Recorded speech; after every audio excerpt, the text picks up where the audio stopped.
Hey, it's been a while since I've made a commentary style video, and I thought, considering YouTube's going under a lot of fire right now, it would be a perfect time for me to first showcase what I've been coding, and second talk about it because it does affect me as a content creator.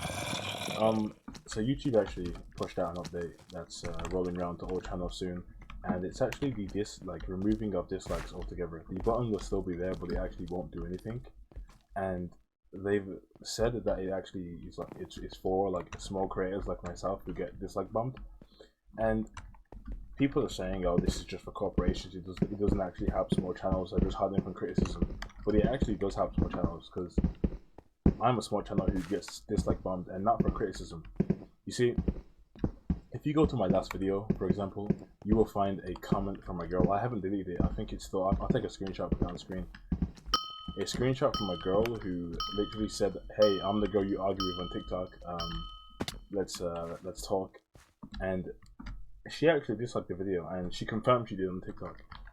Now, the dislike button's purpose is to simply, you know, let creators know that like their content needs improving. For example, if you make a poorly edited video, or the video isn't very family friendly despite being advertised as so, or you know, maybe it has too many jump cuts, you know, things like that, people can dislike it and let you know in the comments. But what happens like most times is people dislike videos not because of the content, but because of an argument you had on another platform. For example, if I had an argument with someone on Discord about like how toast should be eaten, right, that person will most likely go to my channel, because my channel's linked on Discord, and they will dislike all of my videos and say this guy doesn't eat bread the right way. You know what I'm saying? And this actually happens.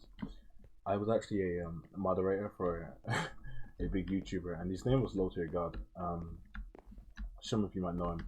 He was a YouTuber, and he's known for raging and insulting people each time he loses a game, right?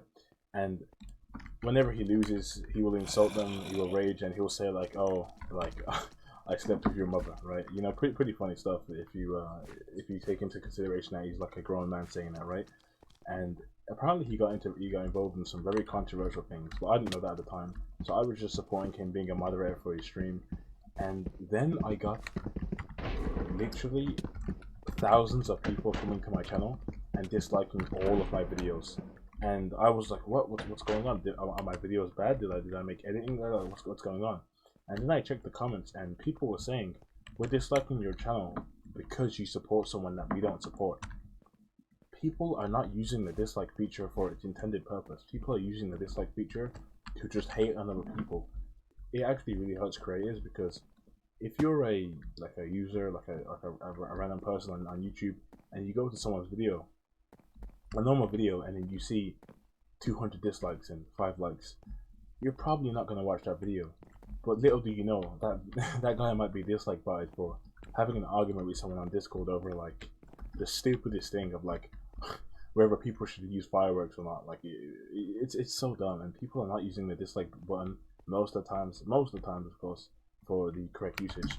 And now I know there are I know there are times that people correctly use the dislike button. For example, I've seen when people are like doing scam tutorials and people dislike it, it's like, okay, don't click these links in the description, these are bad links, they might give you some malware, like pop-up ads, you know, that's good, those are good usages. Or for example, the YouTube reruns, when people didn't like it, they disliked it so they could tell YouTube, hey, we don't like this, could you like do a better one next year? That's fine.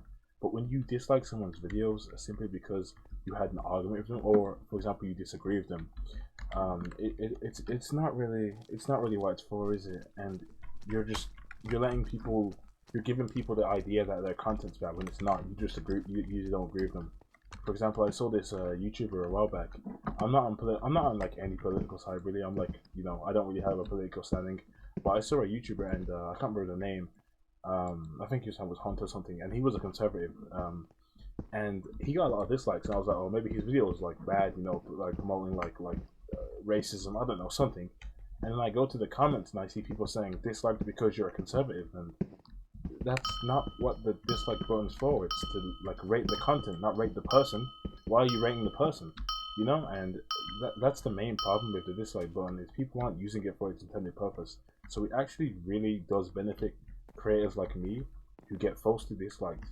You know, it really does benefit people like me to actually have that removed. And it's funny because I actually said this on the official YouTube announcement, and people were calling me a bot hired by YouTube to say that.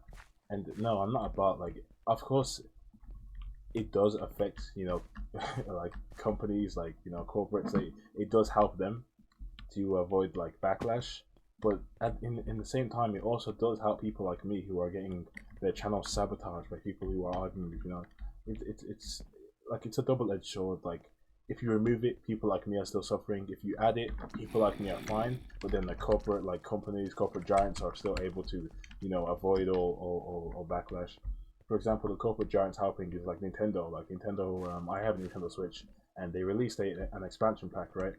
The expansion pack was basically you buy it and you get to play all of the, not all of them, but like soon to be all of the old retro games from the old systems. And you know, they're slowly getting them all on there, but it's taking a while, but they're getting them on there. And that sounds all good and fine, right? However, until you find out that the retro games that are they're like showing there are actually like really buggy. So people have made like forum posts, you know, all this and all that, saying, "Hey, these games are buggy. We're finding like a lot of issues. These aren't in the official games," and Nintendo didn't fix them. So what they did is they decided to like dislike the videos, and that's fine. You know, that's letting them know, hey, this is buggy. We don't like that. That's what dislikes are intended for. If you're a company and you're promoting a bad product, dislikes are, you know, helping you like understand that, you know, we need to fix what we're doing. But not everyone uses that. It uses the dislike button that way, and I feel like it's really good that for people like me, it's really good that it's being removed. So I'm like overjoyed right now at the fact that people can't falsely dislike my videos. If you genuinely have a problem with my content, maybe my microphone's too bad. I don't know. Maybe my quality is too bad, even though I'm streaming in 1080. Like maybe, you know, something like an actual gripe with my content. I would completely understand that. I can take criticism. You know, I can work on these things to become a better content creator. But I just don't agree with people disliking for, you know, something other than the content, like disliking because the person has like a brown dog in the video rather than like a creamy colored dog. You know, it's just stupid. So yeah, I hope you guys enjoyed this little commentary rant. I hope you guys actually enjoyed the gameplay in the background. I'm actually playing my own game right now. It's CSGO in Minecraft. It's still working on it. It's coming for a server called Sneaker Servers. And yeah, I hope you guys enjoyed, and I'll see you in the next one. Peace.